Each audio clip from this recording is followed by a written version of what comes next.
बेटा, मैंने ये संतों के सत्संग में, भगवत कथा में ये बात सुनी।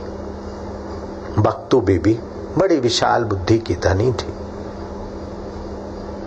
उसके लिए सत्संग पराया नहीं, नमाज पराई नहीं, अल्लाह पराया नहीं, राम पराया नहीं, सभी हमारे, हम सभी के, फासले दिल से मिटा दो। अगर है दुनिया में रहना तो हटा दो निंदा नफरत को। वो ऐसी बख्तू बीबी अपने बेटे को ऐसी सुंदर सीख देती, वो बेटा विशाल हृदय का धनी बना।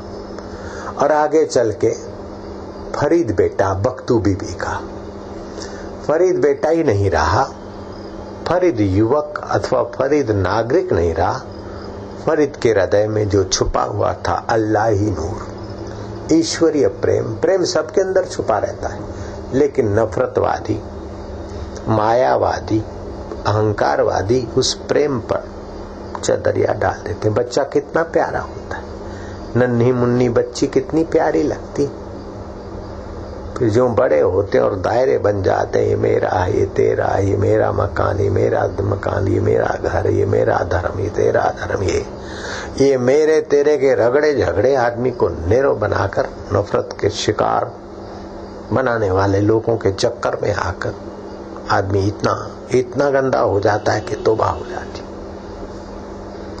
सूरज का प्रकाश तो हिंदू मुसलमान लेते, पिक्चर आएगी तो हिंदू और मुसलमान सुनेंगे, देखेंगे। हवाएं हिंदू लेते, वही मुसलमान लेंगे। लेकिन हिंदू संत आए तो बोले ये तो अपने वाले नहीं है, पराये वाले। ये अपना पराया मजहबवादियों ने ऐसा भर दिया कि बस अपने दायरे में लोग फंसे रहे। हवाएं अपनी पराई नहीं लगती। धूप सूरज की एक, चंदा की चांदनी एक, भारत की धरती एक। मच्छर भी ऐसा नहीं सोचता कि मुसलमान है पराया है या हिंदू है ये पराया है या अपना है। मच्छर जब काटता है, और जिन्होंने नफरत भरी है वो इतने जहरी विचारों के, हल्की मती के लोग हैं। कह रहे हिंदुओं के बच्चों को काट दो, अपने राज करो। हिंदू बोले मुसलमान को काट दो, मिटा दो, अपने राज करें। अरे भाई मूर्ख, तुम मुसलमानों को मिटा सकते हो? कैसी बेवकूफी की बात है। तुम हिंदुओं को मिटा सकते हो या मुसलमान को? अरे तुम्हारी तो क्या, तुम्हारी 10 पीढ़ी खत्म हो जाए नहीं मिटेंगे। एक मच्छर को तुम हिंदू नहीं, तुम मुसलमान नहीं, ईसाई, पारसी, सभी लोग मच्छर को तो मिटाने में लगे हैं। क्या मच्छर मिटा पाए? मूर्ख, धरती से मच्छरों को मिटा पाए क्या तुम? जो हिंदुओं को मिटा दोगे या मुसलमानों को मिटा दोगे या और किसी को मिटा दोगे और खुशी से रहोगे? मच्छरों को मिटाने के लिए तो न जाने कितने के, सभी मानवता एक तरफ है। ये सारी मानवता के गाल पर थप्पड़ है कि मच्छर को जब तुम नहीं मिटा पाए तो हिंदुओं को क्या मिटाओगे, मुसलमानों को क्या मिटाओगे? अपनी बेवकूफी को मिटाकर दिल में आनंद, आर, स्नेह, एकता ले आओ। अपने कुंठित पने को मिटा दे, अपनी बेवकूफी को मिटा दे, अपने द्वेष को मिटा दे। मैं तेरे को ऐसे देखूंगा, ऐसा कर दूंगी, ऐसा कर दूंगा, ऐसा कर दूंगा। ओहो, कहीं का न छोड़ूंगा, कहीं का। तुम किसी के लिए बुरा सोचो और बुरा करो, उसका मुकद्दर होगा तो थोड़ा बहुत उसका बुरा होगा कि नहीं पता नहीं, लेकिन तुम्हारा हृदय बुरा हो रहा है, तुम्हारे कर्म बुरे हो रहे हैं।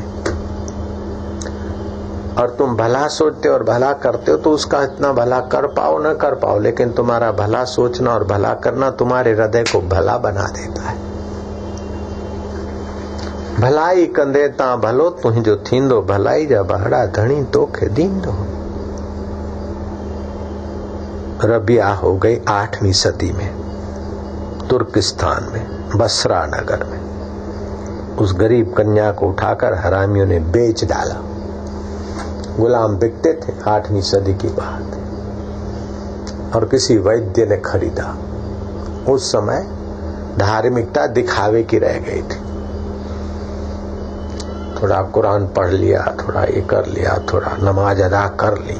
बड़े लोग धर्म का फायदा उठाने के लिए, धार्मिक कहलाने के लिए शोभा के गांठिए बन जाते। सचमुच धर्म की सेवा तो मध्यम वर्गीय छोटे लोग करते, बड़े लोग तो उसका फायदा उठाने के लिए धार्मिक दिखते। विवेकानंद कहते रबिया जिस हकीम को बेची गई थी उसने भी मजलिस की, धर्म का रचा कुछ खेल, फिर बाद में शराबे और कबाबें चालू हो गई। तो वो शराबी शराब कबाब खाते खाते वो जब मीट, बकरे के मीट में हड्डियां आती, बोले यार ये खुदा ने कैसा मांस चिपका दिया कि इतना इतना इसको पकाया गया फिर भी हड्डी को चिपक रहा है। ये कौन से गोंद से खुदा चिपकाते होंगे। तो जिसके यहाँ मजलिस थी वो जाना माना हकीम था, वैद्य था। बोले हकीम साहब आप ही बताओ, वो नशे में चूर हकीम और उसके साथ ही, तो ये बकरे का है मांस, तो इंसान के घुटने में भी ये जो घुटने घूमते हैं और ये होता है और फिर मांस भी होता है, तो इंसान में भी ऐसे ही चिपकाता होगा क्या? कहाँ से गोंद लाता होगा? कैसा इंसान का घुटना कैसा होगा? ये बकरे के घुटने की नली है, तो इंसान के घुटने में भी ऐसे ही रहता होगा जिस नली में फिर रगें जाती हुई। हाँ बोले अब ये तो बकरे का तो दिखता है, इंसान का कैसा होगा? उस हरामी ने कहा कि वो रबिया सस्ते में खरीदी हुई है। इशारा किया नौकर को, रबिया को पकड़ के ले आओ। और छुरा उठाकर उन मुसलमानों ने, मुसलमान गुलाम रबिया को पकड़ के उसके घुटने का ऑपरेशन किया। अर्थात घुटना कैसा जुड़ा है खुदा को, खुदा ने वो देखा। जालिम सब कुंभ में होते हैं, जयराम जी के कितने जुल्मी जालिम। अभी तो कुरान शरीफ के भगत हो रहे थे और फिर मजलिस में बेचारी रबिया को पकड़ के घुटना चीरा। सस्ती खरीदिए, जाओ उठाकर उसके झोपड़े में डाल दो। जैसे कोई बकरे को चेक करने, अथवा जो एलोपैथी वाले मेढक चीरते और फिर फेंक देते, रख देते कहीं, जानवर चीरते ना, अंग्रेजी दवाओं वाले तो बड़ी हिंसा करके आगे बढ़ते, काटा कुटी करते। रबिया को अपने झोपड़े में छोड़ दिया। रबिया क्या कर रही है? धन्य है रबिया तेरी समझ को, इतना जुल्म हो रहा है। रबिया कहती कि अल्लाह ये तेरी रहमत है। दोनों पैर ठीक थे तो हम उसकी कदर नहीं कर रहे थे। अब एक पैर को खाली चीर के देखा है और ये पैर ऐसा नहीं बन सकता है, कितनी भी दवाइयां ली जाए और कितने भी टांके दिलवाए जाए। तू कैसा कारीगर है मेरे खुदा, तुझे धन्यवाद है। एक ही घुटना चीरा।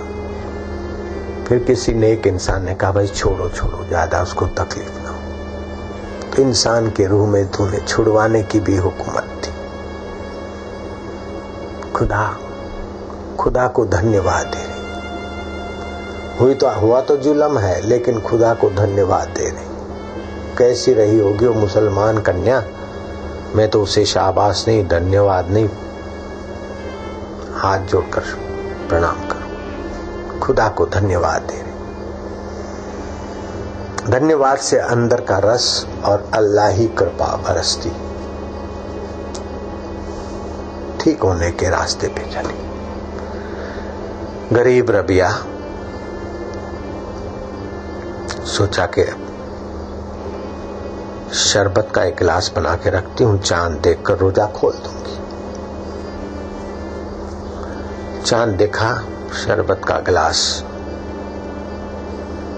खटिया के नीचे पड़ा था। जो लेने को गए तो बिल्ली बैठी थी, वो डर के मारे वहीं से भागे जहां गिलास पड़ा था।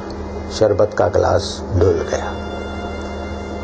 पीने खाने को अन्न नहीं है, लेकिन पीने के लिए जो एक शरबत का थोड़ी सी शक्कर मिलाकर शरबत का गिलास था, वो भी बिल्ली ढोल गई। कोई बात नहीं। सुराई उठाई,